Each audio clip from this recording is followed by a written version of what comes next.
مانگے ہوئے سورج سے سویرا نہیں ہوتا۔ زیر بحث قرارداد کا مطلب یہ نہیں کہ سورج سویرا نہیں کرتا، بلکہ اس کا مطلب ہے کہ سورج مانگا نہیں جاتا،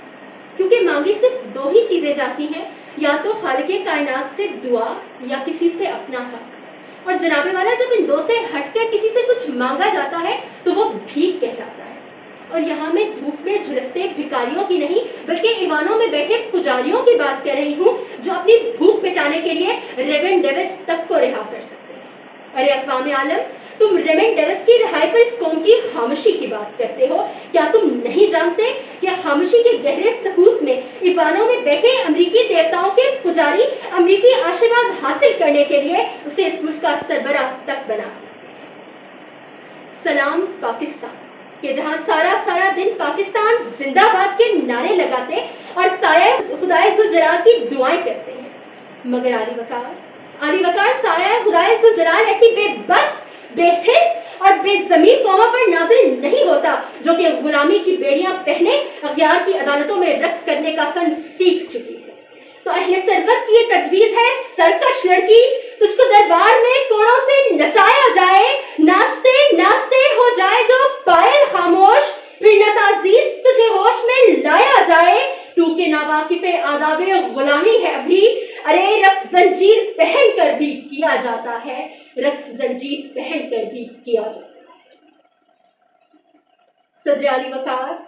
آج جو خاموشی ہمارے ہونٹوں پہ رقص کرتی ہے وہ در حقیقت خاموشی نہیں، ایک پیام ہے۔ یہ پیام ہے ہمیں بتلانے کا کہ اگر ہم اپنی قوم کے جعفر و صادق کو واشنگٹن میں کسی گورے کے میز پر اپنے ہی شہریوں کی قیمت لگاتے دیکھتے رہیں گے تو عنقریب ہماری داستان تک نہ ہوگی داستانوں میں۔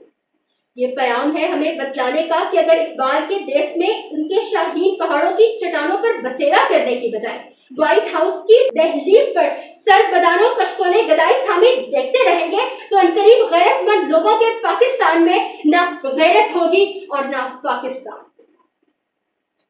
صدر علی وقار، عمر فاروق کے انصاف کی اسلامی جمہوریہ پاکستان میں دھجیاں اڑائی جا چکی، صلاح الدین ایوبی جیسے بہادر کو زیر زمین اتارا جا چکا، اور طارق بن زیاد جیسے سپہ سالار کی داستانوں کو فقط کاغذ کے ٹکڑوں کی مانند ایوانوں میں بیٹھے زمین فروشوں کے ہاتھوں جلایا جا چکا۔ تو علی وقار، وہی ہم جو شاہی ایوانوں میں بیٹھے منرل واٹر پیتے، سیلابی پانی تباہی کی کہانی پر تبصرے کرتے، وہی ہم جو سسکتے ڈوبتے لوگوں کو وینس کے سیاحوں سے تشبیہ دیتے، ارے ہمیں لالچی کہنے والے بھی سچے، ہمیں ہرسزادے جہنم کے بچے۔ ابرہا اور اس کے سبھی لشکر تیرے در سے جو ناکام لوٹے تو کیا، میرے شہر میں یوں آ کے وارد ہوئے، آشیاں گر پڑے اور شجر لٹ گئے، رب کعبہ تجھے تیرے گھر کی قسم جو سلامت ہے اور سلامت رہے تا قیامت رہے، میرے برباد شہروں کی فریاد سن، ابرہا کا جہاں لشکر فیل ہے، ہم کو پھر انتظار ابابیل ہے، ہم کو پھر انتظار ابابیل ہے۔ جناب والا، ہم وہ زمین فروش ہیں جنہوں نے اپنے چراغوں کو بجھا کر غیروں کی سورج کو پوجنا شروع کیا، اور اس مانگے کے سورج کو بھگوان دیوتا کا نام دیا، جس کی مدھم روشنی ہمیں صرف ویسا ہی دیکھنے پر مجبور کرتی ہے جیسا ہمیں دکھایا جاتا ہے،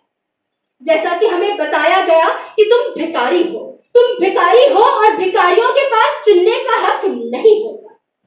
تو جناب والا، آپ ہی بتائیے، ہم اندھیروں میں رہنے کے عادی لوگ اپنے حصے کا اجالا مانگے بھی تو کس سے؟